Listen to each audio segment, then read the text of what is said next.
Goldman Sachs expects to take a $5 billion charge to its fourth quarter earnings as a result of the tax bill that President Trump signed into law last week, the bank said in a regulatory filing. It is a one-time blow for Goldman. The benefits of the law's tax cuts, including a reduction of the corporate income tax to 21% from 35%, will be much longer lasting.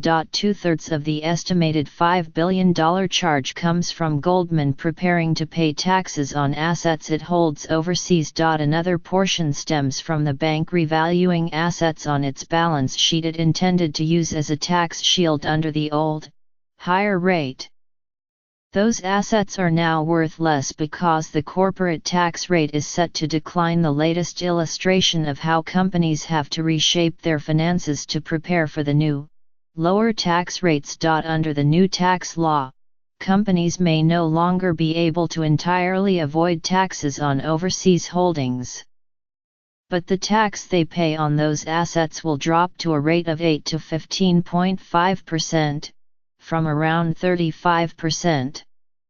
To avoid paying the higher rate under the old system, banks and other companies simply left their cash abroad. Public companies are required to account for changes to tax laws during the quarter in which they are enacted, so even though the banks will not be sending checks to the Internal Revenue Service yet, their balance sheets must be adjusted to reflect what they will eventually owe. Even as it made the necessary accounting adjustments resulting in the charge, however, Goldman was working to maximize the benefits it can still access before the new tax law takes effect on January 1.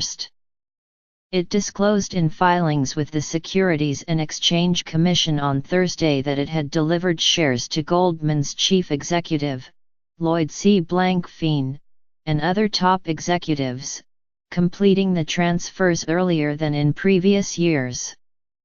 It typically delivers shares as part of its executive compensation packages in January. According to a source familiar with the matter, the move let the bank access a tax credit that will disappear under the new law, worth $140 million this year.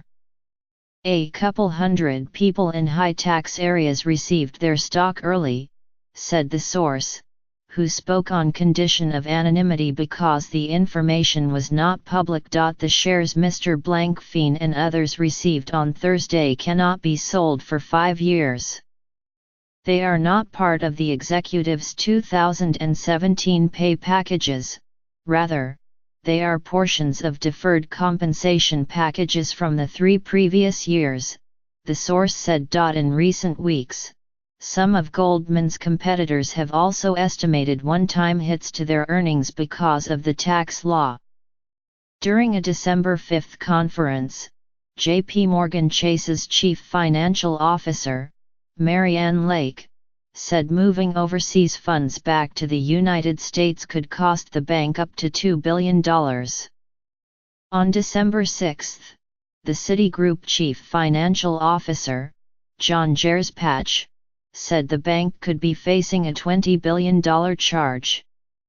Bank of America said in a December 22 filing it could book a $3 billion charge in its fourth quarter earnings. The charge from the tax bill will push Goldman from an estimated $1.9 billion in earnings for the quarter to a likely loss of around $3 billion.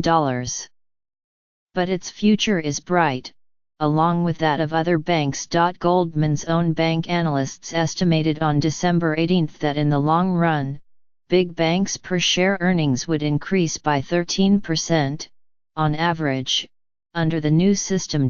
Investors took the news in stride. Goldman's shares were down about 1% in recent trading, while broader stock market indexes were essentially flat. Goldman cautioned in its filing late Thursday that the actual earnings charge could differ significantly from its $5 billion estimate if the government issued new guidance on the applications of the law or if interpretations of the law's components changed.